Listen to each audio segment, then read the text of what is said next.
Hey everyone, in this video I'm going to compare Solflare wallet and Phantom wallet. Both Solflare and Phantom are popular non-custodial wallets designed for the Solana blockchain. Solflare is a non-custodial crypto wallet offering a secure and user-friendly experience for storing, staking, and trading Sol and Solana-based assets.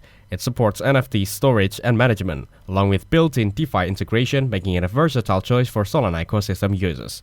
However, a major con of Solflare is its limited multi-chain support, as it primarily focuses on Solana, unlike Phantom.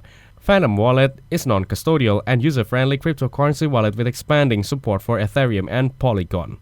Phantom offers seamless stacking, allowing users to delegate their Sol to validators directly from the wallet. A notable con of Phantom wallet is that it lacks support for Bitcoin and many other blockchains. In my opinion, Phantom wallet is better for multi-chain support and smoother UI, while Solflare is ideal for Solana-focused users. Thank you everyone for watching this video. Hope you got some value. Make sure to like the video and subscribe. Goodbye.